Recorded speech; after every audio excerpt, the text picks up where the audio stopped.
Media के माध्यम से सरकार को एक चेतावनी है कि अभी तक आप छात्रों की मांग को सुन नहीं रहे, अनसुना कर रहे हैं, लगातार कान में तेल डालकर सोए हुए हैं। तो निश्चित रूप से छात्रों की मांग बिल्कुल जायज़ है। 2 अतिरिक्त पाली गई 9 लाख अभ्यर्थियों के साथ आप न्याय कीजिए। नमस्कार दोस्तों, अभी हम मौजूद है राजेंद्र नगर में और यहाँ पर आप देख सकते हैं कि BSSC सीजल 3 का पेपर जो लीक हुआ था उसको रद्द कराने की मांग को लेकर के यहाँ पर छात्र छात्राएं हमारे साथ मौजूद हैं। हम इनसे जानेंगे कि अभी तक ने आपकी बात सरकार नहीं मानी है, तो अब आप आगे क्या करिएगा? आप लोग आगे हम लोग आज एक आंदोलन की मीटिंग करने के लिए सब लोग सम्मिलित हुए हैं। ये एक इन्फॉर्मेशन है और आगे जिस दिन आंदोलन का डेट तय होगा उसमें इससे 20 गुना 30 गुना छात्र 20 गुना 30 गुना ज़्यादा छात्र इसमें सम्मिलित होंगे और सरकार को ट्रांसपेरेंसी लाने पर मजबूर कर देंगे। क्योंकि जब कोई भी गलत व्यवस्था आती है तो उसका पुरजोर तरीके से जब तक विरोध नहीं होता है तब तक सरकार उस मांग को मानने के लिए तैयार नहीं होती है। तो हमें अधिक से अधिक संख्या में जुट कर सभी छात्रों को अपनी मांग मनवाने के लिए सरकार को मजबूर करना होगा, क्योंकि गलत नीतियों के विरुद्ध हमेशा से ही आवाज़ उठता रहा है।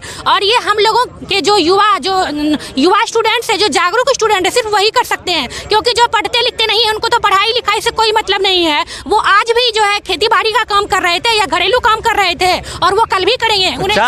4 जनवरी को जिस तरीके से पुलिस बर्बरता पूर्वक आप लोगों पर लाठियां बरसाई, उसमें कई छात्र और छात्राएं घायल भी है, कितनों को सर फट गया है, तो उसमें वो छात्र किधर हैं? वो छात्र अस्पताल में एडमिट है, अपना इलाज करवा रहे हैं। और कुछ छात्र हैं जो गिरफ्तार हो गए थे, तो सूत्रों से पता चला है कि हमारे कुछ दोस्त छूट गए हैं, मैक्सिमम दोस्त छूट गए हैं, क्योंकि उन्हें 4 घंटे 5 घंटे या 8 घंटे रखा गया, उसके बाद छोड़ दिया गया। और ये जो सरकार लाठियां बरसाई है ना, ये सिर्फ उनकी आवाज़ को दबाने के लिए, ये पूरी तरह से कॉन्स्टिट्यूशन के विरुद्ध है। और सरकार का ये काम कॉन्स्टिट्यूशन के जो विरुद्ध है उसका हम लोग पुरजोर तरीके से विरोध करेंगे। और सरकार लाठी चार्ज करवा करके हम लोगों को डराए धमकाए नहीं। हम लोग मेहनती है, पढ़े लिखे हैं, हम लोग शांतिपूर्वक प्रोटेस्ट करने को स्वतंत्र हैं। अगर सरकार हम पे लाठियां बरसाती है तो ये पूरी तरह से संविधान के विरुद्ध है। और इसका सिर्फ एक ही स्टेट में नहीं बल्कि सरकार तो बोल रही है कि बस एक ही मतलब क्वेश्चन आउट हुआ था, 2nd और 3rd पाली का क्वेश्चन आउट ही नहीं हुआ था। क्वेश्चन कैसे नहीं आउट हुआ? सारा क्वेश्चन सोशल मीडिया पे पड़ा हुआ है। जब क्वेश्चन लाना नहीं था तो सोशल मीडिया पे कैसे आ गया? सरकार मान क्यों नहीं रही? आप लोग प्रूफ भी दे रहे, फिर भी सरकार क्यों नहीं मान रही? आंख मूंद रही है ना, सरकार सच्चाई को छुपा रही है। वो एग्जाम कैंसिल नहीं करवाना चाह रही है। जिन शिक्षा माफियाओं पीछे क्या हो सकता है, क्या और कैंसिल क्यों नहीं कराना चाहते? क्या मुद्दा है? ये क्वेश्चन जो प्रशासन और शासन के द्वारा मिल के 60 गांठ से जो है लीक करवाया गया है, उसमें पूरी तरह से पैसे का पूरी तरह से इस्तेमाल हुआ है। अगर ये एग्जाम कैंसिल हो जाता है तो उससे पैसा वापस करना पड़ेगा। तो कोई भी सरकार नहीं चाहती है कि हमें जो मोटी रकम मिल गई है उसको हम हाथ से निकाल दें, हाथ से जाने दें। क्योंकि कोई भी एग्जाम में अगर धांधली हुआ है, विपक्ष में जब डिप्टी CM जब विपक्ष में हुआ करते थे, नेता प्रतिपक्ष हुआ करते थे, तो BPSC का जब पेपर आउट हुआ था, जब एग्जाम रद्द हुआ था, उन्होंने बोला था 55,000 रुपया दिया जाएगा। अब तो वो सत्ता में आ गया। अब कितना हजार आप लोग को दिए हैं? हम लोगों को 5,000, आप 10,000 दीजिए। क्योंकि अगर आप घोषणा किए हैं तो आप अपने वादे से मुकरिए नहीं तो नेक्स्ट इलेक्शन में आपका जो है जमानत रद्द हो जाएगा। क्योंकि किसी नेता पे आदमी भरोसा तभी पैसा मिला आप लोग को? नहीं, पैसा मिला क्या? तो विपक्ष में थे, बोल रहे थे 5,000 रुपया देंगे। वो 5,000 छोड़िए, 5 निया नहीं मिला है। अब कब मिलेगा इसका भी कोई अता पता नहीं है। और ऊपर से लाठी खाने के लिए मिल रहा है।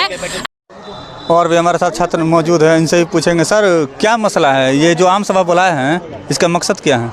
इसका मकसद है कि जो 2 अतिरिक्त पाली की जो परीक्षा है जो रद्द नहीं हुई है, तो उस रद्द कराने के लेकर सारे लोग यहाँ पर छात्र आम सभा कर रहे हैं और अपनी अपनी राय को रख रहे हैं। निश्चित रूप से जो अंतिम फैसला होगा, आप लोग मीडिया के माध्यम से सरकार को एक चेतावनी है कि अभी तक आप छात्रों की मांग को सुन नहीं रहे, अनसुना कर रहे हैं, लगातार कान में तेल डालकर सोए हुए हैं। तो निश्चित रूप से छात्रों की मांग बिल्कुल जायज़ है। 2 अतिरिक्त पाली गई 9 लाख अभ्यर्थियों के साथ आप न्याय कीजिए और 2 अतिरिक्त पाली की परीक्षा जो रद्द करके आगामी तिथि तय कीजिए कि आगामी परीक्षा कैसे होगी। छात्रों का मनोबल अभी तक नहीं टूटा है। जिस तरीके से 4 तारीख को पुलिस के द्वारा बर्बरता पूर्वक लाठीचार्ज किया गया, उसके बावजूद भी छात्रों का मनोबल बहुत ज्यादा लग रहा है। अरे मनोबल कैसे टूटेगा? आप छात्र लाठीचार्ज के लिए बने ही हैं। लगातार कोई ऐसी सरकार व्यवस्था नहीं बनी है जहाँ छात्र लाठीचार्ज नहीं हुए। तो निश्चित रूप से छात्रों के जो मन में स्थिति है वो है बेरोजगारी को लेकर सवाल है। आप लगातार छात्र जो है आंदोलन कर रहे हैं और सरकार व्यवस्था सुन नहीं रही है। निश्चित रूप से सुनना पड़ेगा। हम लोग विवश कर देंगे उसको। हम लोग लगातार आंदोलन करने जा रहे हैं। इसलिए आप लोग के माध्यम से एक मांग करते हैं सरकार से कि सरकार परीक्षा रद्द करे, 2 अतिरिक्त पाली की परीक्षा, और नहीं तो आंदोलन करने के लिए वो तैयार है। हम लोग आंदोलन करने के लिए बिल्कुल तैयार हैं।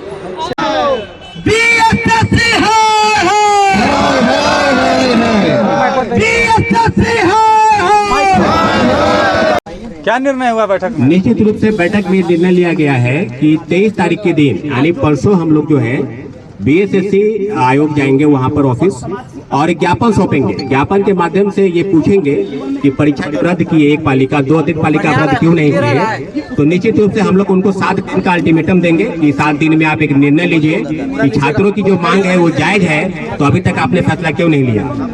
30 तारीख के दिन हम लोग जो है वो अगर हम लोग की बात नहीं मानी जाती है 30 तारीख तक, तो 30 तारीख के बाद हम लोग जो है गर्दनी बाग जो धरना स्थल पहले से सरकार द्वारा तय है, धरना स्थल पर हम लोग अनिश्चितकालीन आंदोलन स्थल पर जाएंगे। आपने देखा किस तरीके से यहाँ पर युवा अपना शांतिपूर्ण से बैठक किए और इन्होंने बताया, मैसेज दिया कि 23 तारीख को हम लोग ज्ञापन सौंपेंगे कि बीएसएससी अपना जो परीक्षा है उसे रद्द करे। अगर परीक्षा रद्द नहीं करती है तो हम आने वाले 30 तारीख को यानी 30 जनवरी को भूख हड़ताल पर गर्दनीबाग में अनिश्चितकालीन हड़ताल करेंगे।